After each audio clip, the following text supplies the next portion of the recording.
We have the privilege of being joined by Locked On Seminoles host Brian Smith, who is fired up because, Brian, the football that you've been covering this year for the Florida State Seminoles, who are coming off an ACC championship season, a season where they were snubbed of a college football playoff appearance last year, but they follow that up with a 1-8 start. They just got blown out by North Carolina this past weekend. And so, Brian, I know the talk in recent weeks has been Norvell's not really on the hot seat, but he's got to fire all his coordinators and all his coaches. Got to change. He's got to revamp the staff.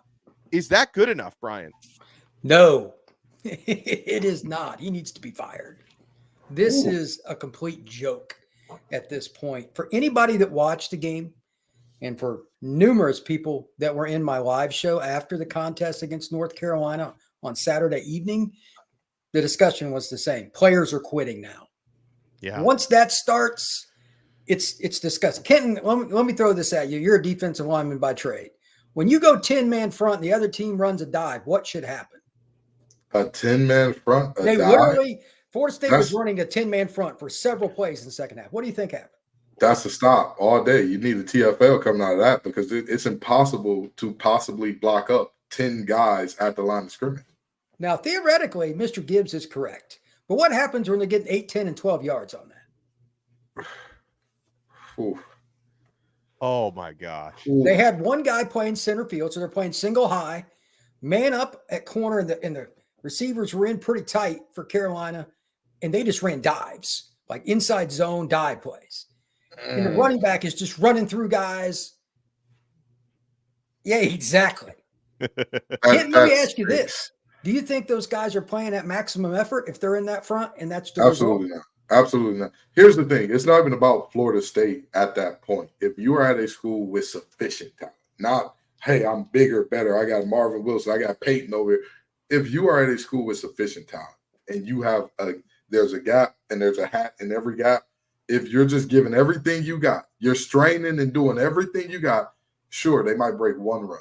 3, yeah, no, there's no way that you're giving everything you got and they're consistently breaking off chunk runs against it. Here's the other play. The running back for Carolina, we've all talked about. He's really good football player. He'll get paid. Yeah. He'll get paid to play. Yeah. Florida State got after him on a play. Quarterback flips it to him just a few inches over the line of scrimmage, kind of like a shovel pass. He turns around, and it was like the Red Sea parted. Now, he's surrounded technically by Knowles, but he took it 49 yards untouched. Yeah. No effort at all. And that highlight, it screamed no effort because nobody came into the frame. It was only people leaving the frame. Exactly. Like when you saw it, it was like there wasn't like that guy might run him down. It was like, oh, he should make it. Never mind. Yeah, I mean, Shaheem Brown's he's our best defensive player. He took an angle so bad a 7th grader would be ashamed. So that's what I literally was laughing on my couch as I was writing notes, and I just stopped writing. I was done.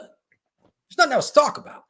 This team is starting to quit, and I'm dead serious. They have Charleston Southern in a couple of weeks. They got Notre Dame this weekend. I'll explain that in a second. There's a chance they'll lose to Charleston Southern because players are quitting. Now, be honest. When you were back in Detroit and you were at Cass, I'm sure you played a few teams. You're like, man, I hope this me and some of the other guys just don't get hurt this week. They have no chance. They got guys that don't care. Yeah, of course. Well, if you're that team, it doesn't matter who you're playing for. Charleston Southern, that's their Super Bowl. And they're about to get annihilated by Notre Dame. And here's 2 reasons why. Notre Dame needs style points. They do. To increase they're going to score. When there's 13 seconds left, it's play action pass. That's just the era we're in. You can say it's not and all that. But if you look at the teams that are right there on that border to get in, they're all throwing it in the fourth quarter. Look, this is what we signed up for. My title on my Monday show is going to be something along the lines, will Florida State lose by the largest margin since Bowden took over in the mid-'70s? Because it could be a 50-plus point game. You got players quitting, and Notre Dame's motivated. Cold game at night in South Bend. How well do you think that's going to go for mostly Florida kids? That's going to be tough. Let me ask you, like, what's the actual road? Like, I mean, we can definitely agree. You start 1-8, and it's going to get worse at a 100%. program like Florida Sure. State. Like, you theoretically you cannot keep your job. However, if I'm seeing the figures correctly here, Brian, I'm looking at a $63.8 million buyout is what it would cost for them to fire Mike Norvell now. $63.8 million. So, what's the path to making that happen? Because I've heard things about Florida State, and obviously they're paying lawyers a lot of money to sue the ACC, and they're renovating the stadium right now. I mean, is $63.8 million, is that a feasible buyout for them? I don't think it's a feasible buyout for anybody, but to your point, if you need it done well enough, there are boosters for every program that can. The bigger question I'm sure that the booster is going to ask is, okay, if I help you with Mike, who are we getting and what are we paying? Because this might be the worst year I've ever seen for quote unquote, well, there's a lock out there. If we get this guy, we're good. Who's the guy this year for any school? I don't think there is one. There is, but he just got to his spot. Signetti. Prime, maybe. That's go get Sig. Go get Sig. If you feel like you got to fire Norvell, you got to go get Sig. I'd be okay with that, but I heard that he just wants to be done. I agree with you. He's a phenomenal coach. Will he go recruit and do the things you need it for? Right, how old is he? 70-ish? Yeah, he's Can he recruit in the deep South and deal with the stuff you and I know about? Yeah, I'm not sure. Yeah. As a football coach on Saturdays, all day, brother, all day. But but if I'd still rather have him for 2 or 3 years and you at least level the program and get it to where you need until it's Prime or somebody else. Yeah. I'd be okay with that, but there's no Urban Meyer kind of guy like when Florida hired him from Utah. There isn't. I mentioned Rhett Lashley at SMU, but he's 41 and this is his first gig. Is he ready for Florida State? Probably not. But I don't. It can't get worse than what we're seeing. That's what I'm saying. That's the other thing. But when you spend, as Alex duly noted, over 60 mil, just to get that doesn't count the assistants. That doesn't count the lawyer fees, and that doesn't count the new assistants and the new. I mean, it's insane. You'd spend over $100 million to make a change before the guy took the field with the Noles. Bro, they've got stadium renovations going on and the ACC lawsuit. The timing could not be more detrimental. So unless somebody ponies up, it will not only get worse, it could bury the program for several years. Because I will guarantee you right now, there will be a mass exodus from current roster in December. Anybody wants to wager against that with me, I'm happy to take your money. I'm going to tell you, I'm not betting against you on that because I remember early in the season, you were the first person on any outlet. I was looking for it on national. I was looking for it on local. You were the first person to say this is a 3-win team. It was just you. And everybody called you a madman. They said you're an idiot. You don't know ball. You're a Miami guy secretly. All that type of stuff. and lo and behold, I mean, they're on pace for that, below that 3-win. Actually, that's what I'm getting ready to say. I shot a high watermark number at 3-9. Yeah, you were ahead of the curve because I noticed like after the Georgia Tech game, the dialogue was, "Hey, they can still go 11-1." After the Boston College game, they can still go 10-2. I told everybody. Nah, and that's what I'm saying. After the Boston College game, I remember Smitty got up here and said, "That is a 3-win team." I said, "What? What? No way!" Lo and behold, the brother was right. I'm gonna tell you, they got less wins than we got strands of hair on the top of our head. We 3 ball guys. They got less wins than lawsuits right now. Hey, you're right. You're right. You're right. Lawsuit cop. 3. Well done, Donna. Well done. Yeah. Nasty work. Well, so let me ask you. Let me ask you one more thing. So is it still the most likely outcome that keep Norvell but force him to clean house on the staff? Because then the concern there would be who wants to work for somebody who's probably a lame duck, right? I mean, if you're trying to go out and get the best assistant coaches, they're going to say, "Wait, how much longer are you going to be here? How much longer am I going to be working for you?" Alex is also bringing up a great point there. You would have to hitch your wagon to somebody that is just very unique. And I don't think they're going to be able to get, quote unquote, the pick of the litter because of that point. Why would you? And I've said that many times on Locked On Seminoles.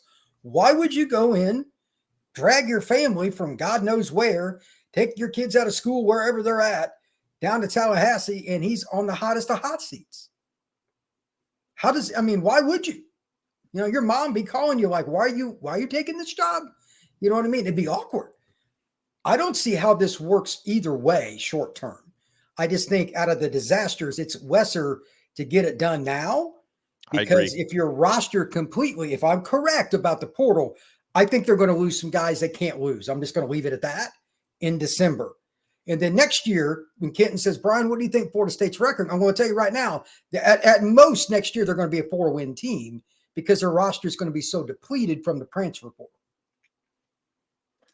This is the most unique collapse I've ever seen. Me too. Because we can't pinpoint one thing to say, hey, this is what happened, right? Like normally when a team is really good, we see a group of 5 team be great and then their head coach leaves. Or we see a team in the Power 5 be really great, their head coach retires, goes to the NFL, something like that. Or we see a scandal where they have scholarship reductions, bowl bans, and players transfer out.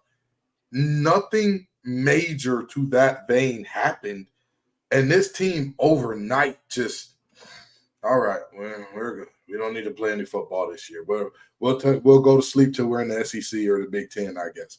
This is an embarrassment on FSU, man. This is the worst black eye season I've ever seen from one of those teams that I always talk about. There's about 12 to 15 teams where winning 8 games a year is not enough. Florida State is one of them, and this is the most embarrassing year I've ever seen from one of them because this one has no explanation.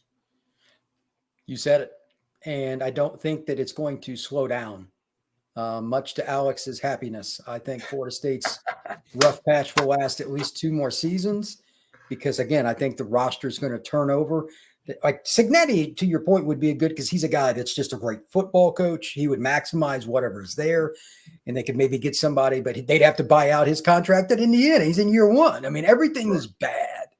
There isn't a guy anywhere that's got a low contract, that's like a 10-year coach, that's got the expectations and understanding of being like in the Deep South, the craziness with recruiting.